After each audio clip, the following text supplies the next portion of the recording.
Pour l'installation d'un nouveau balcon sécuritaire et sans entretien, nous avons fait appel à une équipe spécialisée. Bonjour! Bonjour! Enchanté!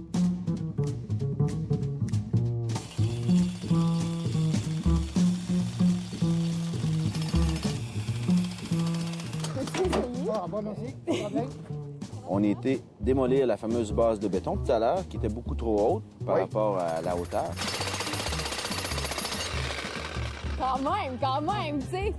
Et on va faire un escalier qui va être beaucoup plus versatile, qui va descendre beaucoup mieux avec une pente beaucoup moins abrupte. On va s'affairer à faire la sous-structure sur laquelle va reposer le balcon avec la correction de pente. Donc, on va mettre ça plus plus droit, là, plus parce que droit, la pente c'est est ça. exagérée en ce moment. Là. C'est ça, Exactement. il faut se rappeler d'en laisser une quand même légère, mais c'est important, de façon à ce que l'eau s'éloigne du bâtiment, j'imagine.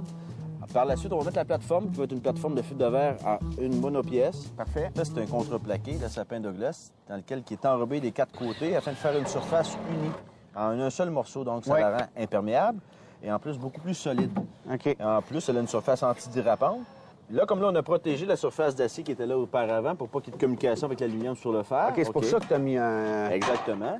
Un Ça panneau de bois. a permis de renforcer aussi la structure en dessous. Prochaine étape, ils vont mettre des recouvrements de fascia d'aluminium pour faire un cachet esthétique et qu'il n'y ait plus jamais de peinture.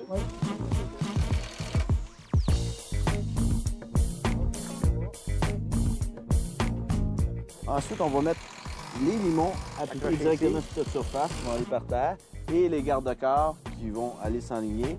Et on va les fixer avec des ancrages, des vis, tout en prenant la précaution de mettre du calfeutrant pour pas que l'eau puisse pénétrer à même ces vis-là, pour pas que ça puisse faire fendre le balcon. Donc, M. Naïd, on regarde ça ici quand les gens magasinent de ce genre de rampe-là qu'on pourrait appeler préfabriqué, de s'assurer que l'attache au sol est bien solide, qu'il est d'une bonne épaisseur, que l'assemblage est bien fait. Le produit qu'on utilise aussi, le calibre de l'aluminium, par exemple, puis la façon qu'il est, si vous voulez, profilé. C'est tous des petits détails qu'on doit regarder avant de choisir ces matériaux. Dans ce cas-ci, on s'assure d'une bonne qualité ici, mais c'est pas toujours le cas. Ça vous va? C'est bien. Satisfait? Parfait. Ah oui. Les gars ont fait du beau bout. Ah oui. La durée de vie de l'aluminium, c'est facilement 40 ans. OK. Puis le fibre de verre? Le fibre de verre, c'est une entreprise À peu près? résidentielle, facilement 20-25 ans. OK. Puis un ensemble comme ça, pour avoir une idée des coûts, ça peut coûter combien, main-d'œuvre inclus, par exemple, à peu près? Là? Ici, environ 3 500 à 4 000 $. Ici, on a mis quelques petits avantages, des marches plus larges, des renforcements 45 pour empêcher les affaissements centraux. Merci. Ça fait plaisir. Bon travail, hein? Hey, merci bien.